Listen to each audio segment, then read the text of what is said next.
Namaste, Jai Shri Ram, Jai Hind. Thank you everyone for joining today's session. And I welcome you to this session of Indic Talks organized by Center for Indic Studies, Indus University at Ahmedabad, India. So the topic for today's discussion is Dharmic Awakening in Africa, Rise of Sanatana Dharma in Ghana and other African nations. And to discuss this very interesting subject, we have with us today Sri Vishnu Coleman, who is joining us from USA, I guess, and he basically hails from Ghana. And let me just introduce um, our speaker today. Vishnu ji is an Ghanaian Hindu currently studying in the United States. His desire to study diverse religions made him visit the Hindu temple in Cape Coast, Ghana in October 2010 upon an invitation from a very close friend. Since then, he has studied under the feet of Puja Swami Hananand Saraswati ji, and after which he decided with other young devotees to create a social media page to share across the world the stories of Hinduism in Ghana and Africa. Their social media page, the Facebook page basically, Hinduism in Africa.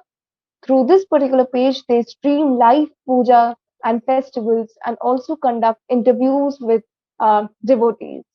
They also share information about locations of temples in various countries across Africa. The prime mission with which they are working is to spread Dharma in Africa through social media and other media. So that's a very noble cause that you are working for, Vishnuji, and I personally thank you for joining us today and giving us your time. Yeah. So my first question to you is that, as we discussed earlier, also that we Hindus who are basically based out of India, we are not very much aware about Hinduism being prevalent in different parts of Africa and different African nations. So, if you could just start by narrating the story of Hinduism with a special focus on Ghana, where you basically belong to, and you could let us know about the rise of Sanatana Dharma in your country as well as in different parts of Africa. Okay, the little information I've gathered is Hinduism has been practiced in Ghana for several years, even before it became a structured religious group in Ghana. There are some basic archaeological evidences which prove that Hinduism has been practiced in Africa in even the 15th and the 14th centuries. But actively, Hinduism was introduced in Ghana by Swami Gananand Saraswati. Swami Gananand Saraswati, he's a Ghanaian native from Senya. He was having, at that time, he was having correspondent calls with the Divine Life Society in Mauritius. So it was from that time that he met some other Ghanaian who were interested in learning about Sanatana Dharma. They came together and with some other Indians who had migrated from India to come and work in Ghana.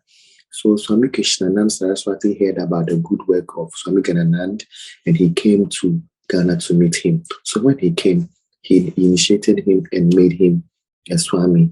That was around October 1975. So that has been that was the foundation stone for the commencement of Hinduism, active Hinduism, and structured Hinduism in Ghana. So Hinduism in Ghana has been actively here for more than 45 years. Oh, that's so fascinating to know.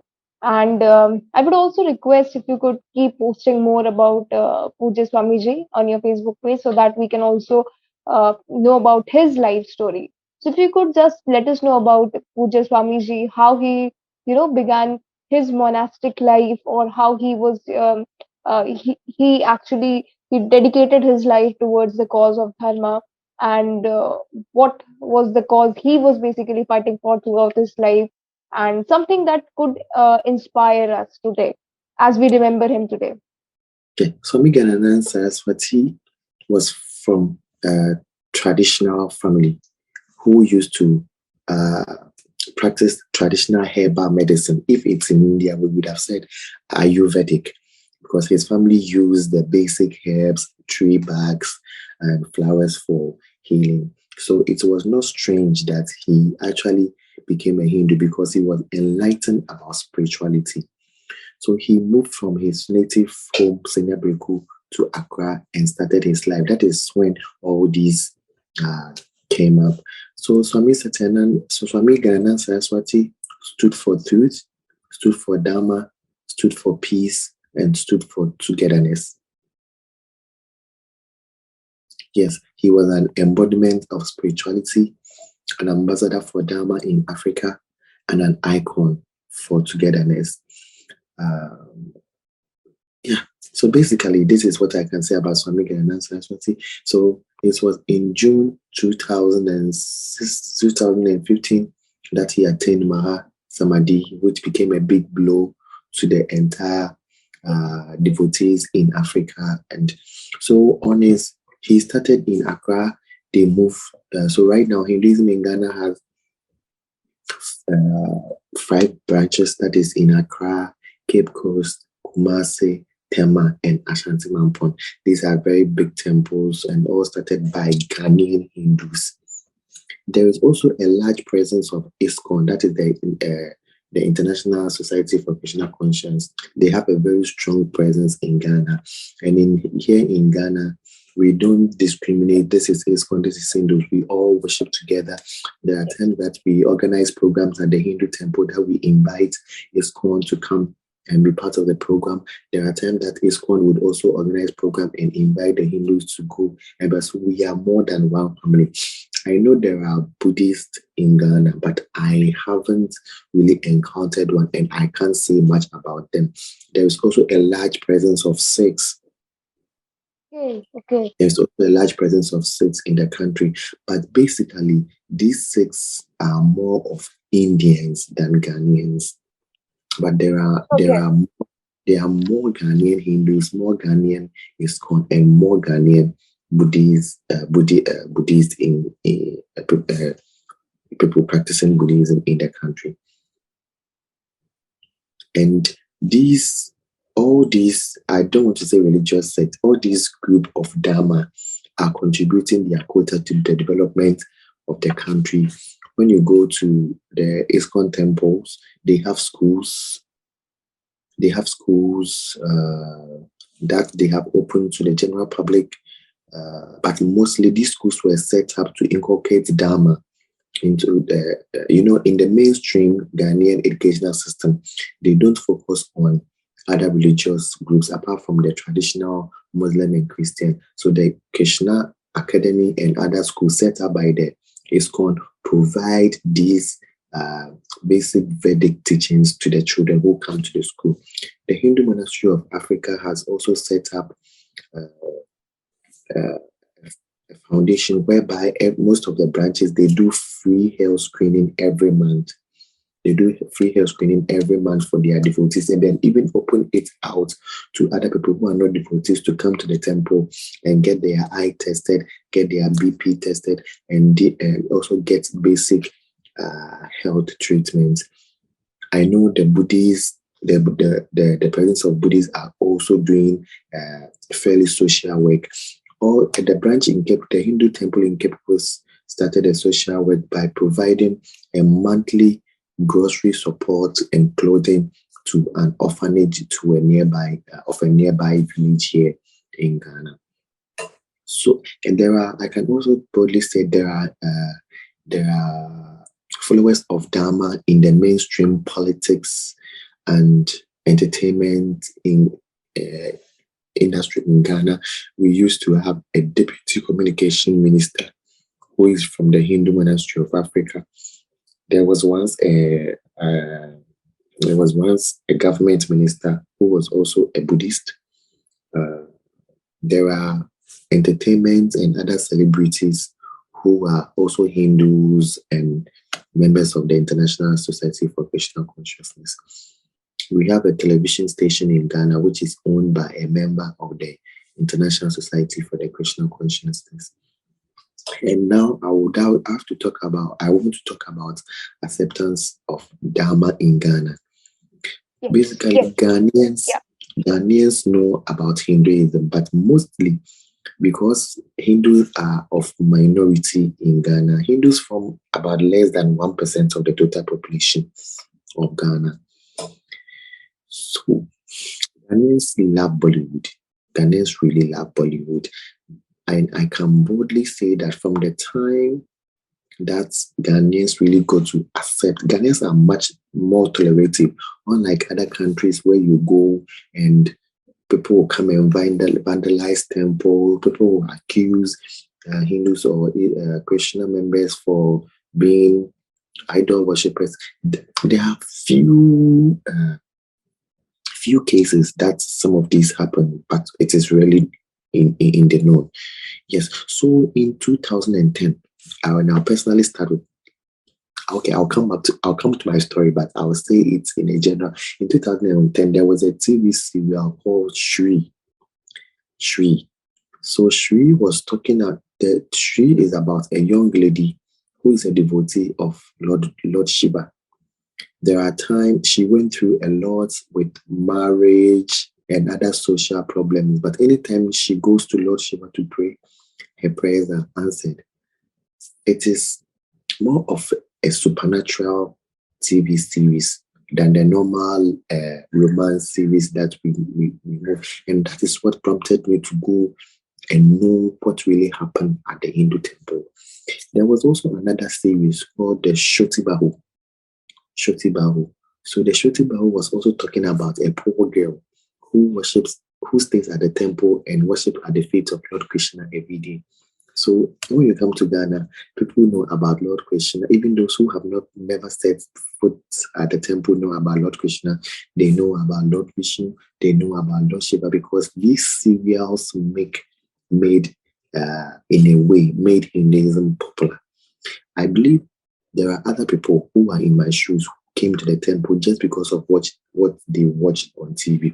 There was also another one which was recently shown, that is Kawach, and it's talking about a devotee of Lord Hanuman. It's a supernatural series, and people really got to love and understand Hinduism. People may not necessarily understand or accept Hinduism, but they love the fact that most Hindus are devoted and rely on their God for support in time of need. So I will talk about my journey to Canada. Can I talk about my journey to Canada? Yeah. So I think that was so. Yeah. Please continue with what you were saying. And yeah, we were actually personally, I was looking forward to hear your journey, basically how and what influenced you to that today you are actually fighting for the cause of dharma. So yeah, please go ahead. Okay, in 2010, as I said earlier, uh, I was watching this series on TV called Shri. That was very naive about Hinduism. I really didn't know anything about Hinduism. So I met a female friend who told me she's now a Hindu. I was surprised, because I know Hindus are Indians and these people we see in Bollywood. So you are a Ghanaian. How can you tell me this story? So out of curiosity, I went with her one Friday morning, and the first experience I had was with Dewi Abhishekam. Every Friday is dedicated to Shakti. So it's a good day to see the devotees perform Dewi Abhishekam and Dewi Linga to Goddess Juga. So when I went there, I was really surprised. I didn't know all this was happening until I went home and I realized that, fine, I can decide not to be a Hindu, but I can go there and learn. So actually, my motive of going to the temple was to go and learn, but not to become a Hindu. It's been 12 years and I still don't know why I'm still there, but I'm still learning.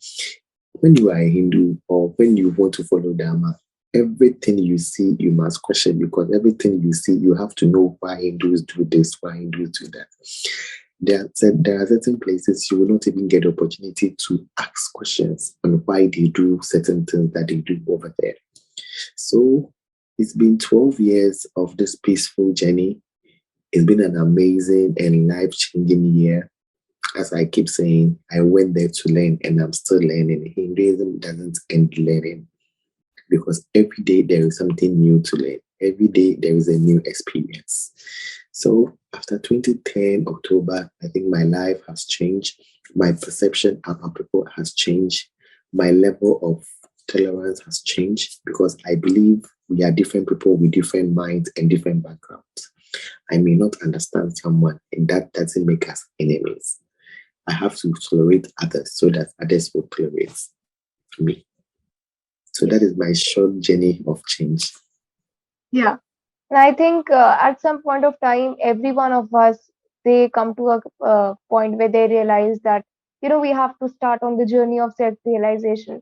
And that's where our dharma or the Sanatan philosophy that we follow, that comes to our help. And yeah, likewise, we also at some point of time, we were born Hindu, but still we were not very much connected. It happens that due to the education system we are into, and due to the upbringing or the social conditioning that we have been exposed to, but then as you were, you got to see or watch that particular serial. So similarly it happens with everybody, that some text or some person or somebody like Puja Swamiji, in your case, they come and enlighten us, and that these are the mysterious ways in which dharma works. So this brings to my next question, that as you mentioned about the ISKCON basically, and the wonderful dharmic work they are doing for, for the cause of the betterment of people, and ultimately serving the supreme being through human beings, through people. So along with that, who are the basic, different deities or Devi Devtas that are worshipped in Ghana and in Africa? So, what are the different paths that lead to dharma? So, that was one question that I would, wish to ask you. Can you come clear again with your question? Yes, I'll just repeat. So, along with ISKCON, what are the other, organizations in Ghana, or dharmic templates, or dharmic sangatans or organizations working in Ghana, that are those are working for the cause of dharma and spreading dharma? And apart from ISKCON, what are the different paths that are leading to, the same goal? So along with Krishna, as you said, which Devi Devtas who are basically worshipped along with Krishna? So if you can just highlight upon that. You mean, are you talking about the Hindu monastery Different of? Devi Devtas, different Yeah, deities. yeah, Yeah. okay. I would say Ghanaian Hindus are smartest, and we practice smartism. The smartism is a reverence to all deities. Uh, we are not inclined to one particular deity. Yes, we are not inclined to one particular deity. When you visit all the temples in Ghana, you see various forms of the waters, and as usual, you choose which one you prefer to worship. And recently, I think there was one inauguration of a Lakshmi Ji temple, which you Yes, also shared a video on your page. yes. Okay, so what basically happens is because we are smartest, every temple has an adjoining temple. Every temple has an adjoining temple for Devi, you know. So every big temple has the main sanctum, but there are certain parts of the temple set aside for Devi worship. So the one that we recently saw was the installation of Lakshmi Ji Murti. About 8 months ago, we did the installation for Durga Murti, and we are waiting for Saraswati Murti also to be installed. So it is in the same temple, but there is an adjoining temple at the temple that we have the uh, worship for Devi. So yes, so as you also mentioned about, the rise of dharma in Ghana, and there are so many factors like TV serials and other factors that are impacting. So can you please let us know about these things happening in different parts of Africa along with Ghana? which are the countries in which Dharma is on the rise and people are embracing Sanatana Dharma. So, if any incident or any such pattern that you can, let us know. Okay, so I would now talk about, I now say, mention countries I am extremely sure of. Swami Gananand's work took him to Togo. So he started a monastery in Togo. So the Hindu Monastery of Africa, as an autonomous group, has a branch in Togo. There is a large presence of Hindus in Nigeria. There are more than 100 temples in Nigeria.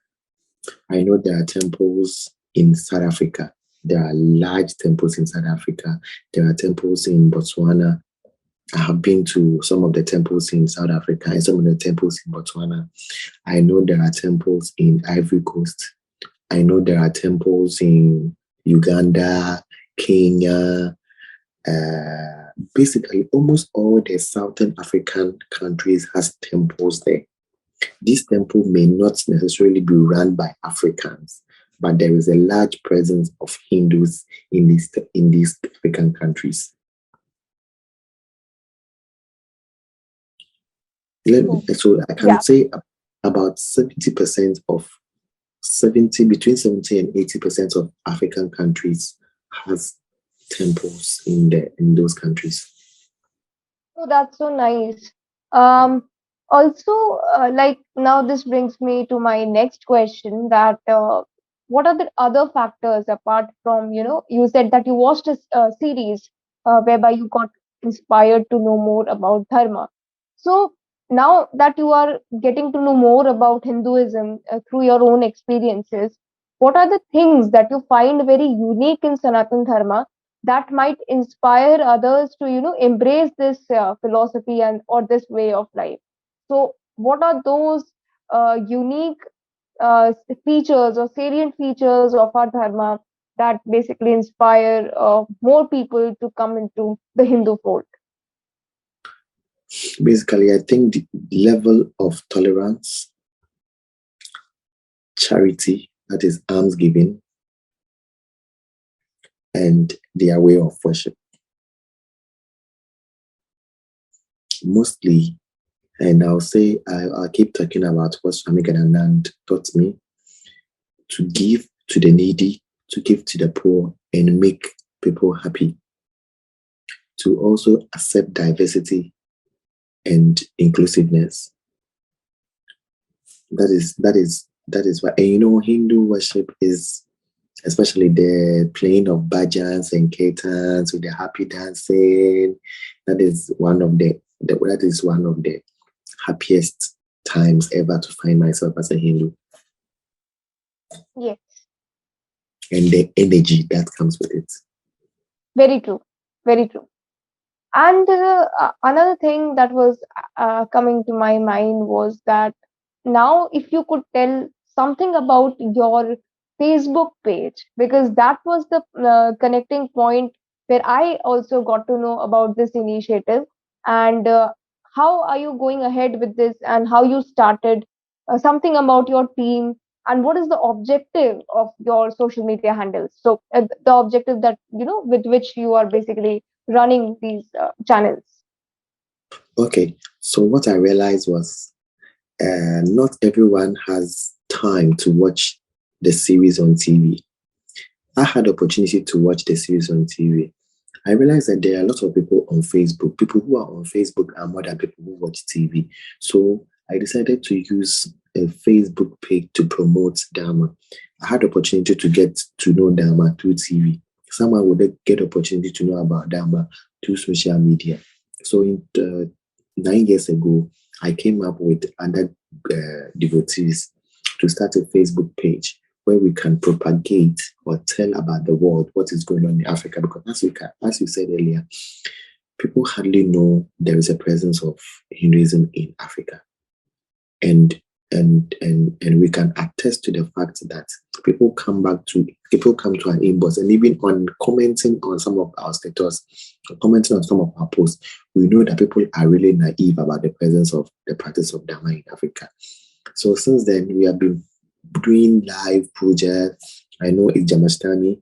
My friends will be going. We have uh, administrators in all the branches. We do a live stream of the puja. We provide news of what is happening in the monastery.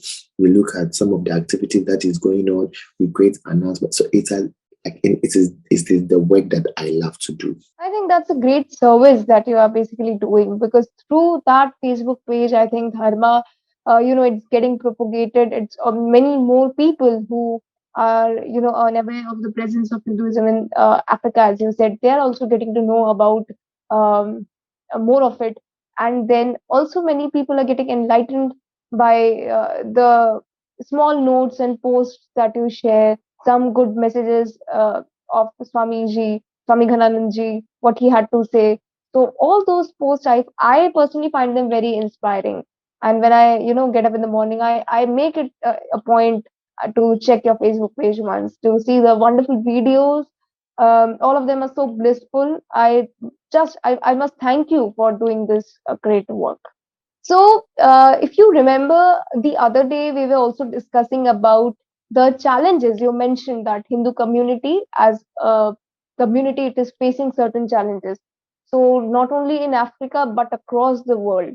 So, if you could just share your thoughts on that. Yes.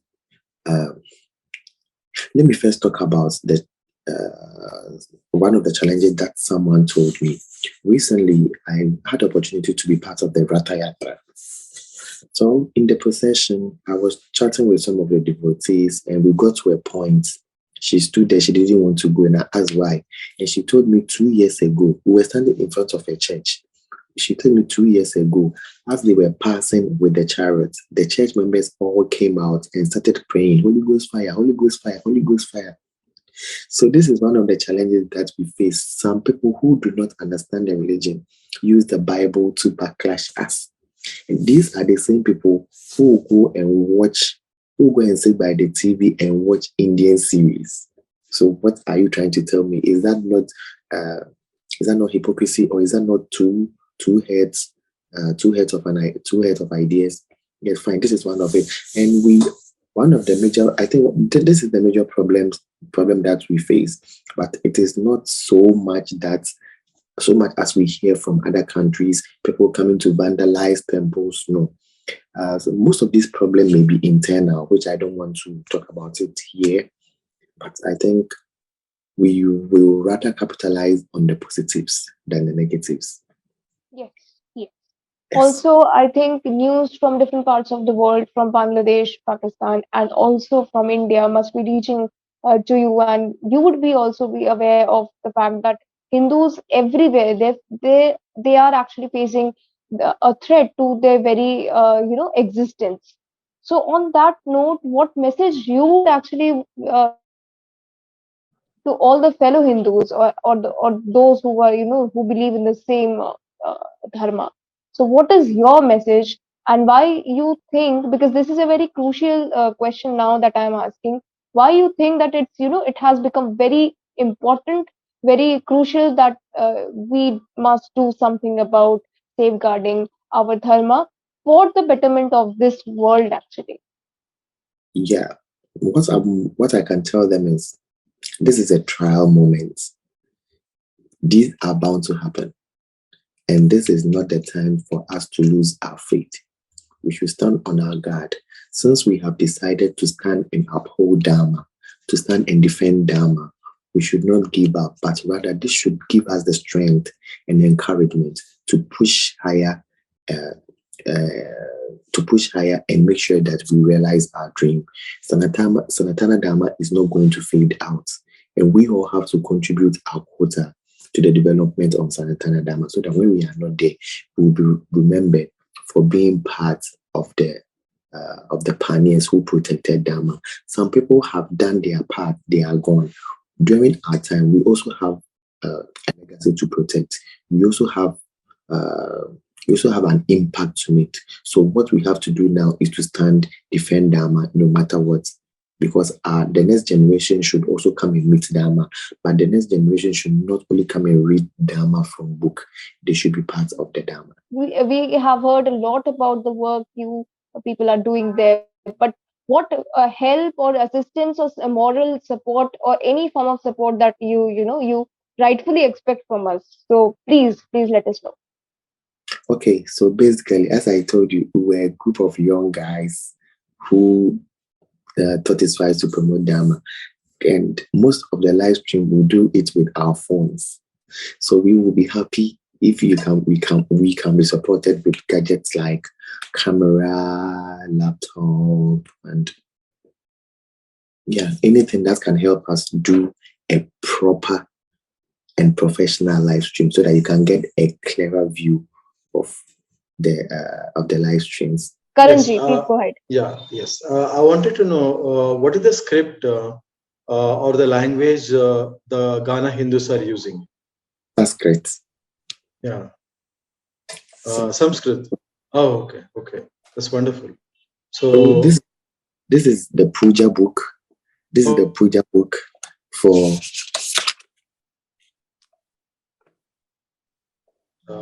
yeah. the Puja Oh, book for Devi, Vishka, and it has everything that's from Sankalpa to everything yes. Yes. to Yes. Sri Suktam, Hiraya Varanamari Yes. name Raja Sajam Chandra Yamayim Lakshmi Yata Vido Mahava. It has all those things. It has Anuman Chalisa, it has the artists, it has the Hawan mantras and everything. So this is something precious to me. That is why I carried it all the way from Ghana to America. Oh, wonderful, wonderful, wonderful. Then all of them are familiar with the Sanskrit script as well as the Sanskrit language. I'm sure that thing. Then communication will be far more easier in the future.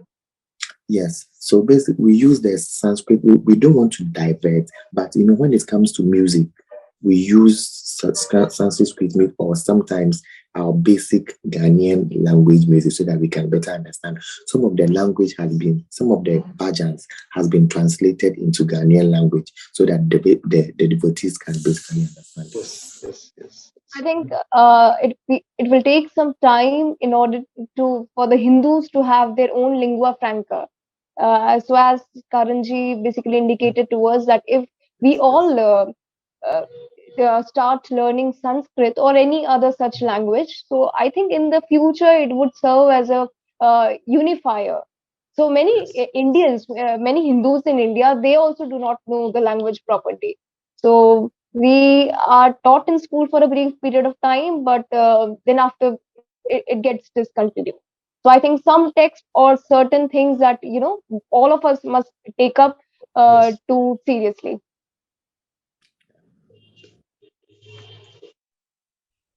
So along with that, Vishnuji, I also wanted to know. So are there any Hindu great leaders or saints or great people whom we basically look up to from India who are popular in Ghana, like Shivaji Maharaj or Swami Vivekanand?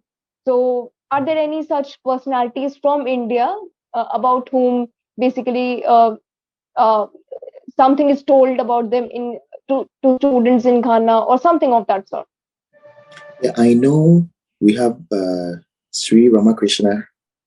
We have some of his image in some of the temples, Swami Vivekananda, and individually, Ghanaians personally Ghanaians personally love to learn. So individually, people also know about other saints and other Hindu icons in India and outside of Africa that they look up to. Yes, and now it should not be a monologue, it should be a dialogue. And so, along with as Swami Vivekananda is celebrated in Ghana, on the same note, great Hindu icons from Ghana who worked and lived and died for Dharma, they must be, we Indians or we Hindus from India, we must also get to know more about them. So I would just suggest that please keep on sharing inspiring stories of Hindu icons from Ghana also and from different parts of Africa too. Most definitely, and that is how you got to know about our Facebook page. This is the Yes. page that you saw about Swami Gananand. You saw about some of the things that we are doing in Ghana. So we are not going to lose God. We are going to continue to share uh, the positives of some of the good things that Hindus in Ghana are doing. And I believe the coming years is not going to be different from what has happened in the past. We are going to do what we have been tasked to do. Maybe this is my dharmic responsibility. Who knows? And that is what binds us to the same uh, the stream of dharma. So we might be different streams, but we all belong to the same river, as Swami Vivekananda said years ago in Chicago. So I think that message resonates even today, and see, that's how we got connected. So we may belong to different nations or different communities, but Sanatan Dharma is that unifier that which has brought us together. Most. We have Hello, questions. hello Yes. everyone. My name is Advait Kulkarni. I'm from Maharashtra, and I'm following that Hinduism in Africa page. So I read some of the articles and some of the Wikipedia pages. So I want to ask, means I joined late, so I want to ask the uh, men name, I don't know the name, but Vishnu, I think. Vishnuji, yes. So yeah, Vishnuji. What is the population of Hindus in Ghana right now? I cannot provide an approximate figure. I Okay, cannot provide that, but I know Hinduism is growing each day. because on Wikipedia page I read that Hinduism is the 25,000. most 25,000. growing religion in Ghana. Yes. So the figure you find on Wikipedia, it's as about 8 years ago.